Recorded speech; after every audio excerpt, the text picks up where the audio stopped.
भारताची जंगलं म्हणजे आपलं हिरवंगार वैभव. पण हे वैभव टिकवण्यासाठी खास आकडा आहे 33%. मग भारत या ध्येयापर्यंत पोहोचण्यासाठी नेमकं काय करतोय आणि या वाटेवर आव्हानं तरी कोणती आहेत? चला, आज याच प्रवासावर निघूया. चला मग एका सोप्या पण महत्वाच्या प्रश्नापासून सुरुवात करूया. एका निरोगी पर्यावरणासाठी म्हणजे एकदम हेल्दी एन्व्हायरमेंटसाठी देशाच्या एकूण जमिनीपैकी किती टक्के भागावर जंगल असायला हवं? हा काही असाच उचललेला आकडा नाहीये, यामागे एक ठोस वैज्ञानिक कारण आहे. तर तो आकडा आहे 33%. हो, अगदी बरोबर. वैज्ञानिकांच्या मते कोणत्याही प्रदेशाचं पर्यावरण जर बॅलन्स ठेवायचं असेल तर तिथला जवळजवळ 1/3 म्हणजे 33% भाग हा जंगलांनी व्यापलेला असला पाहिजे. हा आकडा नीट लक्षात ठेवा, कारण आपलं सगळं बोलणं आज याच आकड्याभोवती फिरणार आहे. बरं, मग हे 33% ध्येय तर आपल्या समोर आहे, पण भारताचं वास्तव काय आहे? म्हणजे आपण या ध्येयाच्या जवळ आहोत की खूप दूर? इथेच एक मोठं आव्हान आपल्यासमोर उभं राहतं. आता बघा, भारताची परिस्थिती पाहिली ना तर त्यात एक मोठी विषमता दिसते. म्हणजे एका बाजूला मध्य प्रदेशसारखी राज्य आहेत जिथे देशातलं सगळ्यात जास्त जंगल आहे, तर दुसऱ्या टोकाला हरियाणासारखी राज्य जिथे जंगल क्षेत्र खूपच कमी आहे. ही जी दरी आहे ना, ती आपल्याला दाखवते की जंगल वाचवण्याचं आवाहन जरी देशव्यापी असलं तरी प्रत्येक राज्याला वेगवेगळ्या लेव्हलवर प्रयत्न करावे लागणार आहेत. पण एक मिनिट, आपण या 33% आकड्यावर इतका जोर का देतोय? म्हणजे जंगलतोडीचं संकट समजून घेण्याआधी हे समजून घेऊया की ही जंगलं आपल्यासाठी इतकी मोलाची का आहेत? काय फरक पडतो? बघा, जंगलांचं महत्त्व फक्त शुद्ध हवा आणि पाणी देण्यापुरतं नाहीये. अरे, ती तर जमिनीची धूप थांबवतात, ज्यामुळे आपली शेती सुरक्षित राहते. ती लाखो वन्यजीवांचं घर आहेत आणि कित्येक आदिवासी समाजांसाठी तर उपजीविकेचं साधनच आहेत. सोप्या भाषेत सांगायचं तर जंगलं म्हणजे आपल्या अर्थव्यवस्थेचा आणि पर्यावरणाचा एक अदृश्य पण मजबूत आधारस्तंभ आहेत. बरं, हा आधारस्तंभ इतका महत्वाचा आहे, मग तो धोक्यात काय? अशी कोणती कारणं आहेत ज्यामुळे आपल्या या हिरव्या संपत्तीवर प्रचंड दबाव येतोय? चला आता त्यावर एक नजर टाकूया. जंगलांवरचा दबाव ना तो एका बाजूने नाहीये, तर चारी बाजूंनी येतोय. वाढत्या लोकसंख्येमुळे शेतीसाठी जास्त जागा हवीये. मग विकासाच्या नावाखाली रस्ती, धरणं बांधली जातायत, ज्यासाठी सरळ सरळ जंगलं तोडावी लागतात. आणि या सगळ्यावर कडी म्हणजे नैसर्गिक आपत्ती, जसे की विनाशकारी वनवे.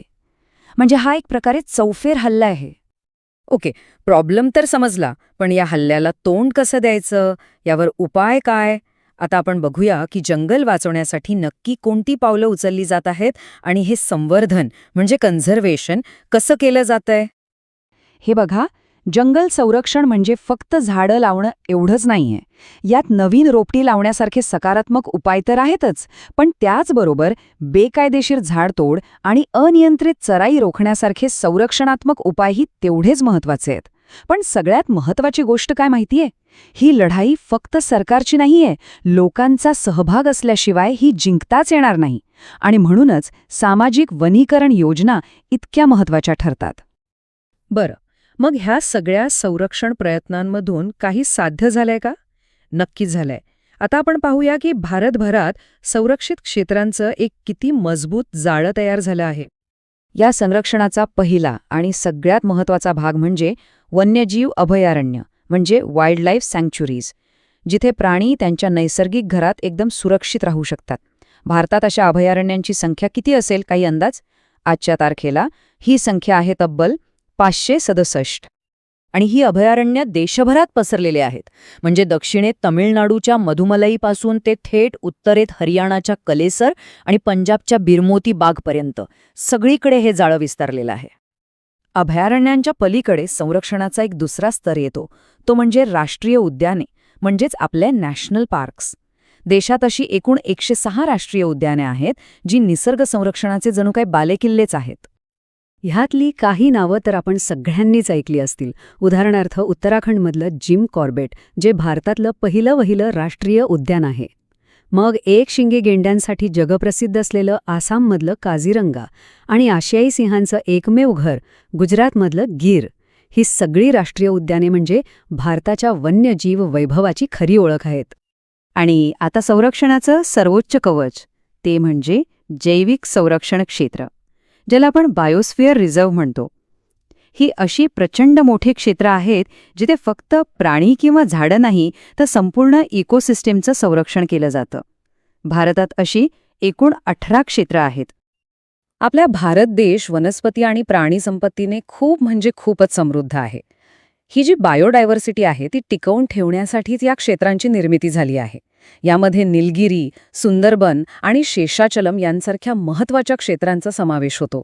आणि एक इंटरेस्टिंग फॅक्ट सांगतो, निलगिरी हे 1986 मध्ये स्थापन झालेलं भारतातलं पहिलं बायोस्फिअर रिझर्व्ह आहे. तर आता आपल्याकडे अभयारण्ये, राष्ट्रीय उद्याने आणि बायोस्फिअर रिझर्व्हचं एक भक्कम जाळं आहे. पण सुरुवातीला आपण जो प्रश्न विचारला होता त्यावर परत येऊया. एवढे सगळे प्रयत्न करून भारत आपलं ते 33% जंगल क्षेत्राचं ध्येय गाठू शकेल का? हा एक खरंच विचार करायला लावणारा प्रश्न आहे, नाही का?